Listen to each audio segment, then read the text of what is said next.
Je vais maintenant appeler l'équipe du local Open GovLab pour 30 minutes d'échange.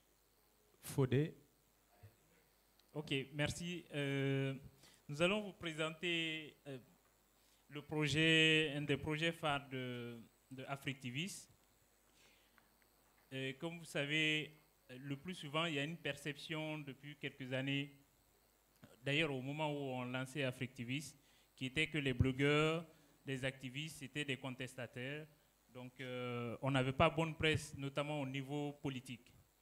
À partir du deuxième sommet à Ouaga, on a essayé un peu de changer cette tendance-là en montrant que nous sommes aussi une force de proposition. Donc, à partir de là, on a essayé d'aller sur le terrain, de plaidoyer auprès des pouvoirs publics pour faire changer des choses, donc pour proposer des solutions. Donc, pas seulement des contestataires, donc comme étant des acteurs aussi qui proposent des solutions à des problèmes de gouvernance. Ce projet s'inscrit dans cette dynamique, un projet que nous avons lancé il y a quelques mois maintenant, qui vise en fait à accompagner les collectivités locales à ouvrir des données, à créer une interaction entre les pouvoirs locaux et les acteurs de la société civile au niveau local. Et l'autre volet aussi de ce programme, c'est d'utiliser toutes les compétences que nous avons dans les différents pays pour accompagner les collectivités. Donc on a ici des volontaires qui sont mobilisés dans le cadre de ce projet, qui sont actuellement en train d'accompagner des collectivités territoriales dans 7 pays, plutôt dans 4 pays, avec 7 collectivités. Donc le projet concerne 2 collectivités au Sénégal, une collectivité en Guinée-Bissau, 2 collectivités en Guinée et 2 collectivités au Niger. Donc notre séance là vise en fait à partager les expériences de terrain, mais aussi le travail, parce que ça a été suivi d'un travail en ligne d'accompagnement compte tenu du Covid. Et maintenant, ils sont déployés depuis quelque temps sur le terrain pour qu'ils puissent partager leur expérience avec les collectivités territoriales, pour voir aussi comment est-ce que ces dynamiques se construisent à la base et comment est-ce que d'autres peuvent s'inspirer aussi de ce modèle d'accompagnement des pouvoirs au niveau local pour promouvoir une gouvernance transparente et l'accès à l'information publique. Donc, je vais donner la parole à nos différents volontaires qui vont se présenter et présenter les collectivités dans lesquelles elles sont affectées. Bonsoir. Moi, c'est Fatima Bitra Sondio, je suis sénégalaise, je suis affectée à la mairie de Dankassari au Niger. Dankassari, c'est une communauté rurale à quasiment 400 km de Niamey, la capitale du Niger. Et Dankassari compte 59 villages et tribus. Il y a 2800 et quelques kilomètres carrés de superficie pour Dankassari. Et côté géopolitiquement parlant, Dankassari est un pôle incontournable dans la géopolitique du pays. Donc, je pense que c'était tout pour le moment. Après, on va creuser un peu plus par rapport aux autres domaines. Alors, bonsoir à tous et à toutes. Je suis Salibila Lisso. Je suis guinéen de nationalité.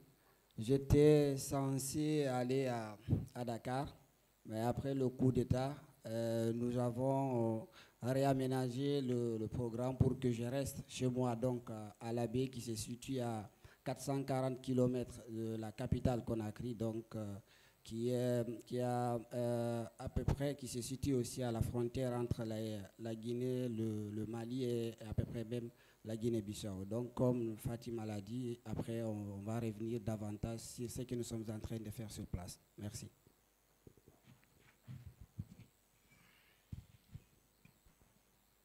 Bon, moi je m'appelle Nato Indina Pierre, je suis de la nationalité tchadienne. Je suis affecté à la mairie de Rufisque. Rufisque, c'est une mairie dans la région de Dakar, précisément à 25 km. C'est une mairie qui est créée depuis les années 1800. Donc c'est une vieille mairie. Donc on aura le temps de débattre là-dessus. Merci. Je suis Joël Arsène Nomonvi, communicant de formation de nationalité béninoise. Je suis également blogueur affecté à la mairie de Gueule-Tapée, Fas-Kolobané, dans la commune de Dakar, précisément Dakar Plateau. Merci. Bonsoir, moi c'est Ramatoulaye Diallo, sénégalaise d'origine, affectée actuellement dans la commune de Matankari, qui se trouve dans la région de Dosso, à 389 km de Niamey. Je suis là-bas en tant que volontaire Je suis là-bas en tant que volontaire pour la gouvernance ouverte. Donc, on va plus approfondir avec les collègues. Merci. Donc, avant que je ne passe la parole à Dofbi, qui va rentrer dans les détails des... Ah, voilà, c'est pourquoi on...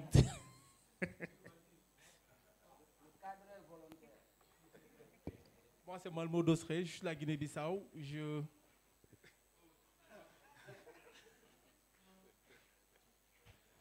Moi, c'est Malmo Dosré, je suis de la Guinée-Bissau. Je suis ingénieur télécom à la base. Je travaille, je suis volontaire dans mon pays, à Bissau. Ça a été fortuitement que Aïcha m'a appelé parce qu'il n'avait pas trouvé un volontaire pour la Guinée-Bissau. Qui serait bon en français et en portugais en même temps pour pouvoir interagir avec la communauté. Donc je suis là-bas, je travaille là-bas avec eux. Bon, on va revenir sur ce qu'on a eu à faire jusqu'à présent.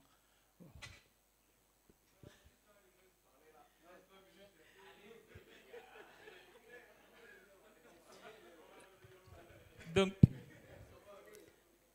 juste pour venir sur un aspect, parce que de quand se poseront la question, comment est-ce que, du point de vue institutionnel, on a établi ce partenariat avec les collectivités et comment est-ce que nous les avons choisis. En fait, on a fait un appel à candidature et les critères étaient que les collectivités qui feront preuve d'engagement en faveur de l'ouverture et de la participation citoyenne posent leur candidature pour bénéficier du projet. Donc, sur la base de ça, nous avons sélectionné ces différentes collectivités et il y a eu un atelier de lancement qui a eu lieu à Dakar, au cours duquel on a discuté avec ces collectivités pour prendre des engagements. En fait, des engagements en matière d'ouverture, de participation citoyenne. Donc, les principaux engagements étaient que les collectivités s'engage en fait à faciliter le travail pour l'accès à l'information aux citoyens, qu'ils acceptent que les citoyens aient un droit de regard sur ce qui se passe au niveau des collectivités. Et ça, on ne l'invente pas non plus, et on se focalise sur les différentes lois qui existent dans le pays, notamment la Constitution ou bien des lois spécifiques portant droit d'accès à l'information publique. Donc, ces collectivités ont été sélectionnées sur cette base-là et se sont engagées en fait à mettre à disposition des citoyens les données de leur collectivité et à recevoir ces volontaires que le Africtivist a pris en charge pour pouvoir les accompagner dans la mise en œuvre de ces projets. Mais il se trouve qu'il y a des hauts et des bas. Donc, l'objectif est que nos volontaires nous expliquent un peu d'abord, quand ils sont arrivés dans les collectivités auxquelles ils sont affectés, qu'est-ce que vous avez trouvé sur place? Quel a été le constat avant d'arriver à vos expériences? Quel a été le constat en termes de participation, de gouvernance ouverte sur le terrain? Alors, en premier lieu, je ne dirais pas qu'il y a des choses négatives. Excuse-moi. Alors, en premier lieu, je ne dirais pas qu'il y a des choses négatives à 100%, mais comme partout dans le monde, partout dans les pays où on peut se trouver, c'est des choses, on peut faire un plan et arriver là-bas, on trouve tout le contraire. Au début, ce n'était pas facile parce que déjà, il y a un manque de connexion, surtout à Matankari. La connexion n'est pas fiable. Il y avait un problème d'adaptation, premièrement, avec la chaleur parce qu'il fait 45 degrés. Et c'est différent de nos pays. Alhamdulillah, on sait s'adapter, on ne se plaint pas. Donc, il fallait juste que la communication puisse passer, parce qu'eux aussi, ils ont leur façon de faire. On ne peut pas venir les brusquer automatiquement. Donc, quand on a trouvé un terrain d'entente avec un cadre de concertation qui nous a permis tous ensemble de savoir vraiment la réalité du projet et qu'est-ce qu'on peut en gagner en dehors de cela. Donc, le reste, je vais laisser les collègues, ils vont partager eux aussi. Ok, d'accord, merci. Comme l'a bien signifié Fodé, le projet vise à accompagner les communautés au niveau local. Parce qu'il est bien qu'au niveau central, le gouvernement puisse initier des actions d'ouverture ou de e-gouv, mais quand au niveau local, ça ne prend pas, il ne sert à rien qu'au niveau central, ça ne pourra pas s'étendre au niveau local. Donc, c'est un projet que j'ai vu en avril ou mai dernier, et tout de suite, j'ai sauté sur l'opportunité, puisque à la base, j'ai refusé de travailler au niveau du service public, puisque j'ai noté un certain lassisme, une désinvolture dans mon pays notamment. J'ai dit je ne pourrais pas postuler pour travailler au niveau d'un service public parce que j'ai ma manière de travailler. Donc, comme j'ai eu l'opportunité d'apporter un plus à cet environnement pour que les choses aillent mieux, j'ai postulé. On a été retenus, on était 7 volontaires retenus, j'étais le 6e. On a reçu pendant 2 mois des formations avec les responsables de Affectivistes, et à partir de juillet jusqu'en septembre, on a fait un travail en ligne avec les mairies vers lesquelles on est affecté pour voir les besoins qu'ils ont exprimés pendant leur candidature. Est-ce que les besoins sont réels toujours? Qu'est-ce qu'on peut apporter comme solution, surtout numérique, puisque l'objectif c'est de se tourner vers des solutions numériques. Donc ce travail a été fait. On a été envoyé effectivement sur le terrain, et pendant ces 3 mois également, on a réussi à travailler sur un document que nous appelons le guide du maire, puisque ce projet appelle également à avoir un certain nombre de comportements qui répondent aux règles de l'ouverture des données. Donc on a établi ce guide du maire qui doit pouvoir demander au maire, à la collectivité et à la mairie un certain nombre de démarches à suivre pour respecter les règles du contrat qui ont été signées entre les mairies et Affectivistes.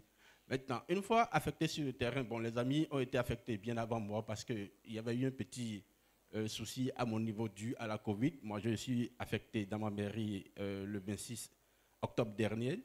À ma grande surprise, quand j'ai été sur le terrain, le contrat que la mairie de Gueule-Tapée, Fass-Colobane a signé avec Affectivistes, mon point focal me dit directement que c'est confidentiel. Ça fait un tic dans ma tête. Un contrat qui est censé impliquer la mairie, on me dit que c'est confidentiel, au point où les agents de la mairie n'étaient informés d'aucune ligne du contenu du contrat. Donc, la première chose que moi j'avais à faire déjà, c'est de leur parler du contrat et comment l'appelle-t-on, du projet, de leur expliquer ligne par ligne. Donc, je suis passé dans chaque service, chez chaque service pour leur expliquer le contrat. Et je suis allé dans le service éducation et affaires sociales. J'ai vu M. Abdoulaye Won qui m'expliquait qu'eux, ils sont en partenariat avec des universités de la place pour attribuer des bourses aux étudiants qui n'avaient pas grand moyen pour continuer les études. J'étais avec lui, dans le bureau, il y avait une jeune étudiante qui était venue. Il m'a dit, il passe sa journée à informer les gens des opportunités de bourse avec les établissements universitaires et autres. Donc il m'a dit que c'est une opportunité pour lui qu'on puisse avoir une plateforme sur laquelle mettre ces informations pour que les gens aillent s'informer directement et avoir accès aux bourses. Donc ce que je voulais partager, laisser les amis continuer. Merci. Moi, particulièrement, à Rufisque, j'ai eu un problème de communication au début, à distance, parce que là, les infrastructures informatiques n'étaient pas adaptées au travail à distance. Et là, du coup, on n'a pas pu faire la phase à distance normalement. Il a fallu que je me déplace sur le terrain et puis j'ai constaté que vraiment, les besoins qui ont été émis par la mairie n'étaient pas consultés à la base. Et c'est comme ça que je fais un autre travail de terrain qui consiste à recueillir tous les besoins de la commune, c'est-à-dire de services. C'est là où j'ai compris que le personnel de la mairie avait besoin de la formation en numérique. C'est comme ça que nous avons initié des formations en culture numérique et sur les enjeux aussi de l'open data, parce qu'ils ne comprenaient pas réellement qu'est-ce que l'open data. Et ensuite, nous avons pu passer à l'étape suivante, parce qu'ils avaient un site internet qui n'était pas mis à jour et qui ne répondait pas à un site internet interactif. C'est dans ce sens-là aussi que nous avons lancé la procédure de conception des sites internet interactifs et avec un portail de données qui sont en cours de conception. C'est bon. Alors, merci beaucoup. À mon niveau, bien que je suis resté chez moi, je pense que j'ai découvert une autre manière de voir l'administration locale, parce que je connaissais la ville de façon globale, mais le fonctionnement interne, la collaboration avec les autorités communales, ce n'était pas aussi développé que ça. À mon arrivée à la mairie, disons clairement que bien que vivant à la baie, j'étais perçu comme un bailleur de fonds. Donc, une fois sur place, il fallait d'abord une certaine pédagogie pour les expliquer d'abord le projet, les objectifs du projet, qu'est-ce qu'ils avaient à gagner en s'engageant dans la mise en œuvre de ce projet. Il m'a fallu à peu près, disons, une semaine pour qu'ils comprennent, parce que comme l'avait expliqué tout à l'heure Joël, le maire qui avait signé la convention avec Africtivist était au sommet de Paris. Donc il fallait absolument jouer la pédagogie pour que son adjoint qui était là n'était pas au courant de la convention, pour que je puisse contacter l'équipe d'Africtivist pour obtenir la convention qui était censée quand même être disponible dans la mairie, pour aller de bureau en bureau pour les expliquer. Là, c'est un premier aspect. Et l'autre aspect, il existait un site internet. Donc, ce site avait été conçu comme étant pas un site institutionnel. Et vu que l'objectif premier du projet, c'est de promouvoir la participation citoyenne, donc il fallait forcément organiser ce qu'on a appelé avec Aïcha une refonte participative du site internet de la mairie. Parce qu'il fallait impliquer à la fois les citoyens, mais aussi les autorités, pour que ces autorités comprennent comment tout cela doit marcher. Je pense qu'à ce niveau, nous sommes là et on est aussi en train de travailler sur une stratégie de communication digitale, mais beaucoup plus citoyenne. Parce que le citoyen, pour nous, doit être au cœur de toutes les actions, mais quand même, le défi est énorme. Je pense qu'on va relever. Merci. Pour le cas de Doncassari, avant d'y aller déjà, j'avais déjà conscience du gap qui était déjà assez énorme. Et une fois sur place, il a fallu reprendre le b.a.-ba dès le début. Malgré un peu les difficultés de communication, les choses se sont bien passées jusque-là, à présent. Donc, c'est plus au début une question d'adaptation, une question de conditions de vie qui était plus à mon niveau un problème. Mais pour le moment, ça va maintenant.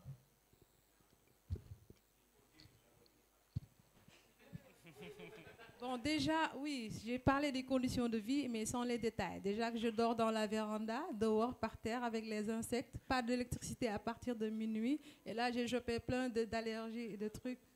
Bah, c'est pas grave, c'est la vie. Oui, bon, moi, comme je suis dans mon pays, tout comme mon ami, je n'avais pas beaucoup d'interaction avec notre mairie. Mais ce qui m'a vraiment surpris, c'est le premier jour où je suis allé leur parler du projet, le maire a tout de suite embrassé le projet. Il m'a dit, tu es le bienvenu. Je ne sais pas. Bon, il m'a dit une chose, tu es informaticien, donc tu dois être là. Tu dois venir aider nos informaticiens. Et quand je suis arrivé, j'ai commencé à travailler avec eux. Ils étaient en train de préparer un recensement de tous les kiosques et boutiques de Bissau. Et bizarrement, ils étaient en train de travailler avec un formulaire en format papier. Et le monsieur qui gérait le projet, je ne le connaissais pas, je ne l'ai jamais vu. Automatiquement, je dis au secrétaire général du maire, je lui dis, look, il y a des formulaires qu'on peut faire en ligne. Automatiquement, comme ça, on pourra même avoir tout d'un seul coup, on donne des tablettes, les gars. Il m'a dit, ah bon, j'ai commencé à l'expliquer. Il est allé expliquer au monsieur qui gère le projet. Tout de suite, le monsieur lui a dit, non, non, non, le projet est embryonnaire, il ne faut pas qu'on montre ça aux gens. Je viens, je lui dis, mon frère, je ne sais pas si tu connais Kobo. Il me dit, non, je ne connais pas. Je dis, merci. Okay. Je mets vidéoprojecteur, Google, tac, je mets Kobo. Je lui dis, tu commences à lire, il commence à lire. Il lit, il tourne, il dit, mon frère, quand est-ce qu'on va commencer? Elle dit, ah, ok. Parce que lui, qu'est-ce qu'il voyait avec Kobo? Avec Kobo, tu peux faire des formulaires. Et ce qui est très intéressant avec Kobo, c'est que tu peux géolocaliser. Quand je lui ai dit, le maire était assis, j'ai dit au maire, on va faire le formulaire. On va recenser toutes les boutiques et dans le marché, on va recenser chaque table, on va les géolocaliser. Le maire m'a dit, on commence quand? Et ils ont mis 25 tablettes à ma disposition pour que je leur montre Kobo. Dès que je rentre lundi, on commence le travail. Okay. Merci. Donc le 7e volontaire, malheureusement, n'a pas pu être parmi nous. Il est en Guinée, il est affecté à la commune de Kouroussa. Donc malheureusement, lui n'a pas pu effectuer le voyage. Donc je passe la parole à Dovby.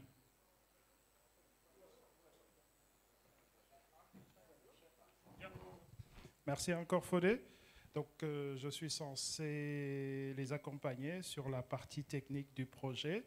On ne va pas trop rentrer dedans. Je pense que les choses sont en cuisine. Donc, peut-être on va vous donner l'opportunité de poser vos questions.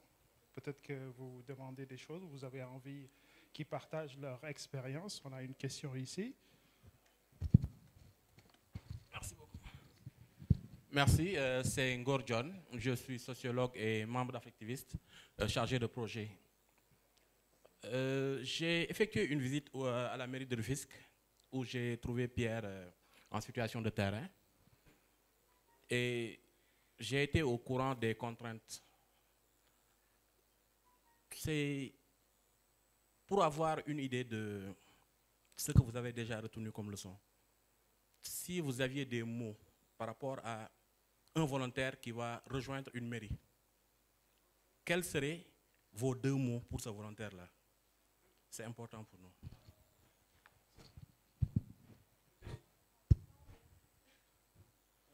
Une autre question. C'était une contribution, merci. Paro? Merci. Pape Bagan du Sénégal. Moi, je n'ai pas de question, c'est plutôt une contribution. D'abord, les féliciter. Féliciter pour ce magnifique travail. Je me lève. Parce que ça, je pense que ça mérite un standing ovation. On va se lever tous parce que c'est des jeunes. Je vous invite à vous lever. Yeah.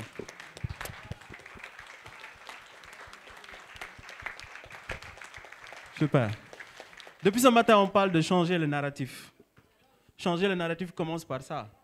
Commence par ce que les jeunes Africains doivent faire pour nos pays, pour nos collectivités. Ça, c'est super important. À chaque fois, moi, ça fait des années que je croise des volontaires, d'ailleurs. Et je discute avec eux. Qu'est-ce que vous faites? Ils me disent, je suis à Saraya, je suis dans un village à 1000 km. J'aide les communautés. Et à chaque fois, la question que je me posais, mais pourquoi nos jeunes, nous-mêmes, nous ne le faisons pas et que nous attendons toujours les autres qui viennent le faire pour nous? Et ça, c'est un bel exemple, un leg.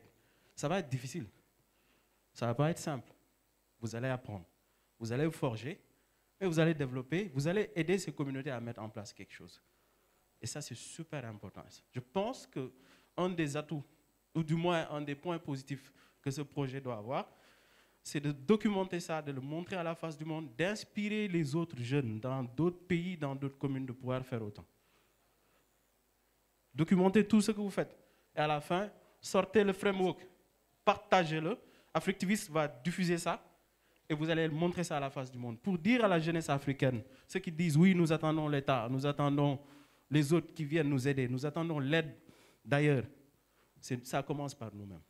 Et ça, c'était mon message. En tout cas, félicitations et bon courage pour la suite.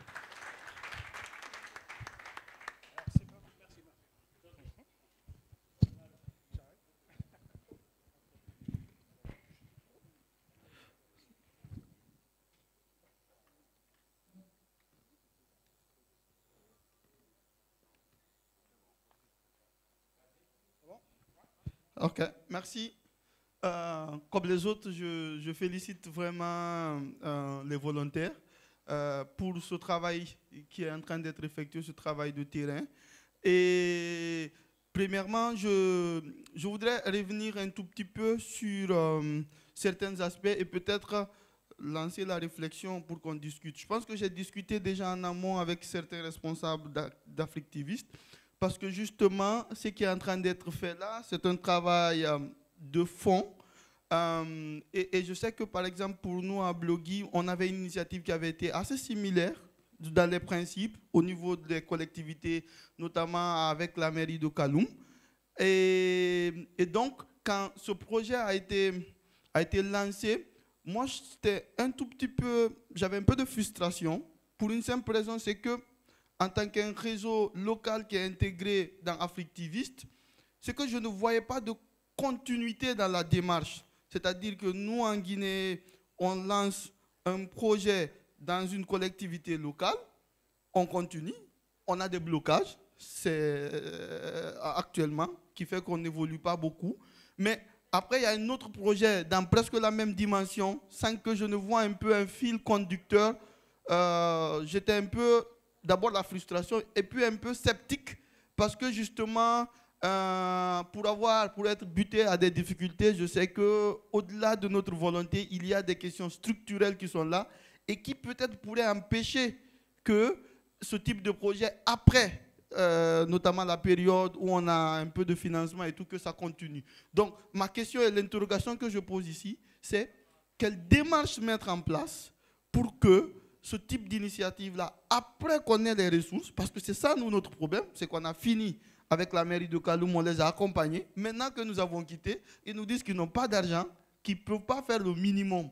Comment on fait pour que ce type d'initiative-là, l'esprit qu'on a sémé, après notre départ, peut-être certains sont dans leur collectivité, mais d'autres ne sont pas, ils vont revenir dans leur pays. Comment faire pour que ça marche? Et de l'autre côté aussi, on est dans le domaine de la gouvernance ouverte, mais il y a aussi plus ou moins des réformes à faire dans notre pays. Comment on fait en sorte de quitter ce niveau local-là pour qu'ensemble, Africtivistes bien sûr et d'autres organisations, on puisse impacter au niveau national et donc engager un changement qui va se répercuter. Là, on est sur combien? En Guinée, il y a deux communautés, deux communes. Comment on fait pour que ça puisse être un mouvement d'ensemble? Parce que pour moi, c'est ce qui peut engendrer l'impact. Merci.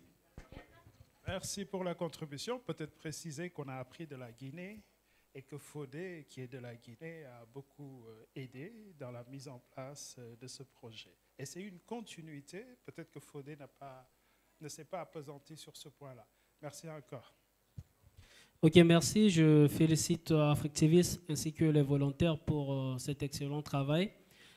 En République centrafricaine, par exemple, presque toutes les collectivités locales sont en possession soit d'une page Facebook, etc., pour publier les informations.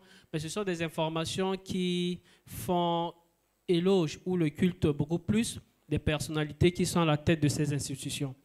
Alors, vous avez fait un excellent travail en collectant des données. J'aimerais savoir si vous avez un mécanisme derrière pour protéger, pour sécuriser ces données-là.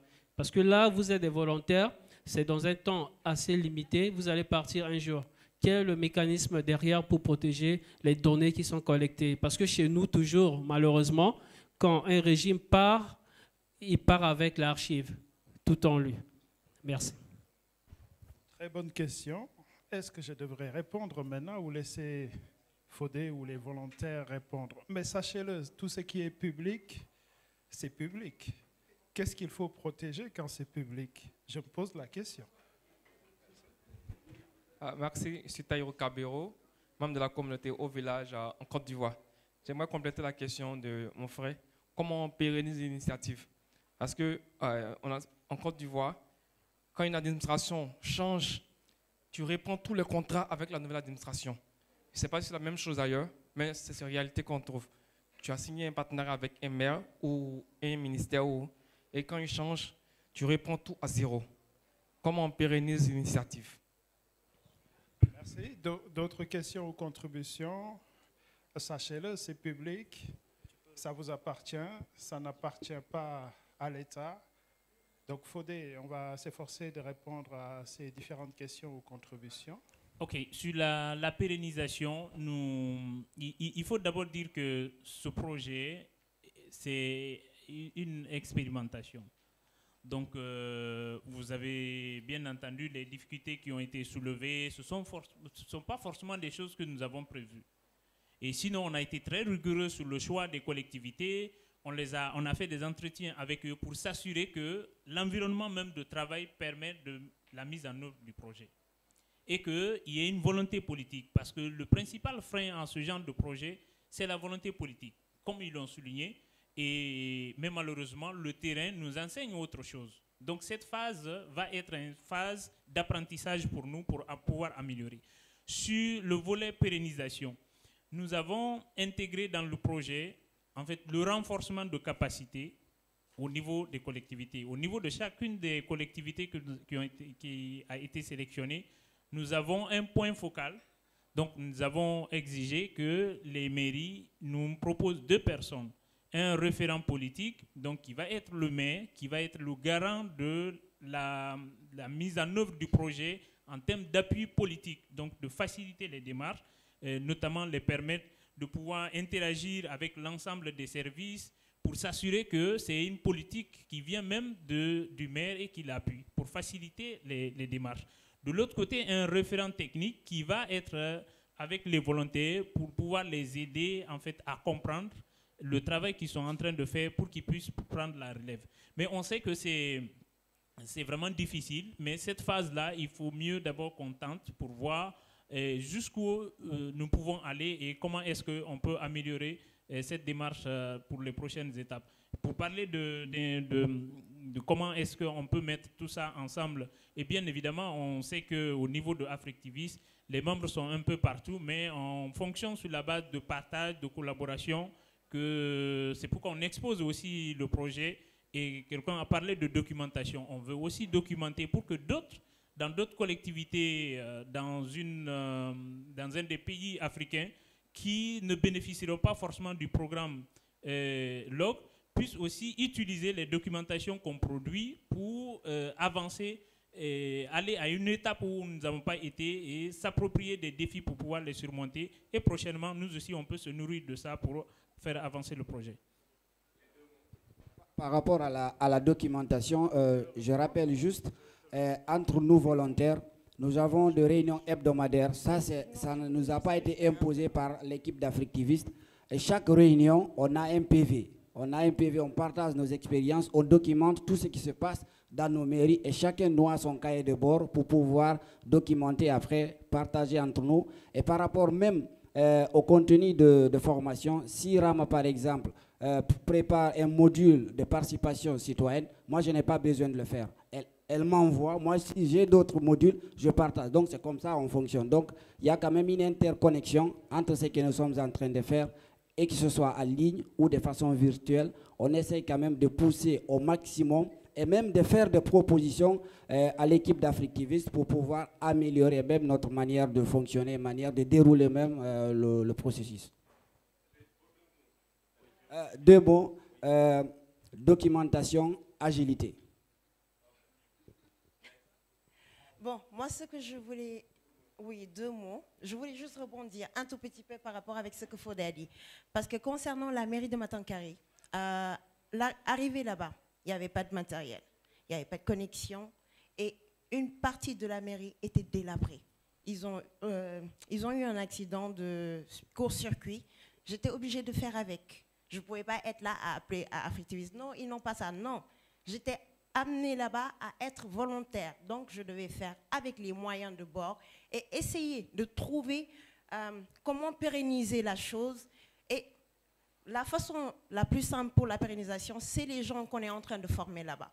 Alors, les 2 mots que je vais ajouter, première des choses, c'est adaptation et positivité. Juste ça. Compte tenu de moi, mon expérience, mes 2 mots, c'est la patience et l'abnégation, puisque j'ai vécu une histoire bien difficile que je ne vais pas partager ici. Je peux y aller? Ok, il faut dire, quand je suis arrivé à Dakar le 26 octobre, déjà le 25, j'avertissais mon point focal que je venais le 26. Il m'a dit, tiens, on n'a rien préparé, il faut reporter le vol. Je dis que ce n'est pas un bus que je veux prendre. Donc du coup, j'ai pris contact avec mon ami qui est à Rufisque pour dire, voilà, je viens le 26, je vais rester en attendant chez toi avant que ma marine ne se prépare. Le 26, dans la matinée, le point focal m'a dit, mais tu peux venir, tout est préparé déjà. J'ai pris le vol, je viens à l'aéroport, on me dit, il n'y a personne pour me prendre taxi pour venir à la mairie. Ça fait 25 000 francs CFA pour le taxi. J'ai dit, tiens, je n'ai pas de l'argent liquide sur moi, j'ai que ma carte sur moi pour de l'argent que je ne peux pas payer le taxi. Il m'a dit, d'accord, viens, on va payer. J'ai pris le taxi, je suis allé à la mairie. J'ai vu 2 agents là, le point focal n'était plus là pour dire il y a 2 personnes qui vont prendre soin de moi. J'étais là, je suis arrivé, j'ai fait avec eux à la mairie 2 heures de temps. Ils étaient là à discuter, le maire était en réunion politique, il est venu me saluer 2 minutes, il est reparti. Pour l'hébergement, ils sont allés me loger à Sacré-Cœur 3, au niveau de Médicane. Je suis resté là. Pardon? C'est pas encore fini l'histoire. Donc, on m'a logé là. Et on me faisait comprendre que c'est moi-même qui vais payer l'hébergement. Oui. Alors que dans le contrat, dans la convention, il a demandé aux mairies de faciliter l'installation des volontaires. Tous les autres volontaires ont été bien hébergés, même si ce n'est pas le rôle standing. Les maires ont fait diligence. Curieusement, dans mon cas, on me dit il y a une prime d'installation. C'est vrai, AfriTV a prévu une prime d'installation, mais à Dakar, le studio par mois, le minimum, c'est 75 000 francs. Je paye avec ma prime d'installation en un mois, c'est que le reste, je n'ai plus rien. Bon, il faut enlever dans l'indemnité qu'on me paye par mois. Donc, du coup, je suis resté là. J'ai demandé aux amis, ils m'ont mis en contact avec certains frères. Je suis allé vers le premier, je reste là. Je suis venu le mardi matin où je suis allé à la mairie. Le soir, je viens, il me dit, le chef de famille a dit que dans la chambre, on ne peut pas dépasser un certain nombre. J'ai passé la nuit. Le mercredi matin, je suis sorti de là. Je suis allé à la mairie. J'ai expliqué la situation, puisque c'est le jour-là, j'ai vu le SG. Il m'a dit, on va me trouver un hébergement. Celui avec qui m'a mis en contact m'a dit, tu as combien pour l'hébergement? J'ai dit, il y a une prime d'installation de 100 000. C'est ce que j'ai.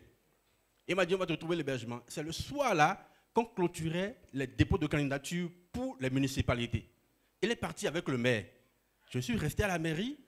Et on m'envoie quelqu'un pour m'envoyer dans une maison. Je pensais que c'est là que j'allais loger. Je suis resté là pendant 2 heures de temps. Les gens ne m'ont adressé aucune parole. Je reste là. Heureusement, il y avait un match de football. Je regardais sur mon smartphone. Je reste là. On envoie quelqu'un d'autre me chercher pour aller encore à Médicane au niveau de Sacré-Cœur 3. Il a dit non, je ne bouge pas. Prendre taxi de Médicane pour venir à la mairie, ça fait 2000 francs. Il a dit non, je ne bouge pas. Finalement, le pont focal, il habite au niveau de Cœur-Massa. Il m'a dit de prendre taxi et de venir. J'appelle le taximan, il dit avec taxi, ça fait 10 000 francs. Il a dit, écoute, je vais chercher quelque part à l'hôtel, rester au niveau de Fas-Colobane. Il m'a dit non. Il a insisté. J'ai vu qu'il était très collaboratif. C'est un gars que j'ai beaucoup apprécié d'ailleurs. J'ai pris le taxi, je suis allé gréver chez lui. C'est lui qui a payé le taximan. J'ai passé la nuit chez lui. Le lendemain, je me suis rendu à AfriTV. J'ai discuté avec le personnel d'AfriTV, même le président. Et je lui ai fait comprendre finalement que c'était finalement la volonté Rama qui a contacté sa tante pour que je puisse bénéficier d'un studio. Et je suis aujourd'hui logé à Médina. Jusqu'aujourd'hui, ceux de la mairie ne m'ont pas demandé où est-ce que tu es finalement. Je n'ai pas encore rencontré le maire jusqu'aujourd'hui. Je ne fais que discuter avec les autres agents qui ont épousé le projet parce qu'ils ont un besoin qu'ils voulaient résoudre. Le SG me faisait comprendre que les politiciens et les techniciens, ce n'est pas la même chose. C'est pourquoi je parlais de patience et d'abnégation, parce que j'avais un objectif à atteindre. Je vous avais dit au départ, travailler au niveau du public, ce n'est pas ma chose à moi. Tel que ça fonctionne, je ne pousse pas la façon de fonctionnement. Chez nous, on dit c'est confidentiel, c'est ceci. J'ai entendu quelqu'un dire hier, même quand on vote les lois, on dit que le droit à l'information, il y a quelque part, on met dans le code que les agents peuvent refuser. C'est horrible. Donc, il faudrait qu'on veuille apporter un changement et supporter toutes ces difficultés-là. Merci. Bon, bref, moi, c'est tout à fait aussi le contraire chez lui parce que je suis au Sénégal. Moi, le Sénégal, c'est la teranga, c'est un mot que j'ai rencontré là-bas. Je suis très bien accueilli. Et mon maire m'a mis des conditions très optimales. Je suis même traité comme un roi, comme celui l'a dit. Mes 2 mots, c'est pour peut-être entrer dans ce genre d'initiatives, c'est la vocation, la dévotion. Travailler sans rien attendre en retour. Merci. Moi, 2 mots ne vont pas suffire, mais je vais dire un seul mot, moi. Moi, je vais parler de résilience. Et aussi, même de transcendance aussi. Parce que ça va englober le tout. Ça va quoi. On fait avec les moyens du bord, comme elle a dit. On a trouvé des mairies délabrées, sans ordinateur, sans rien. Donc, on fait avec les moyens du bord et ça va.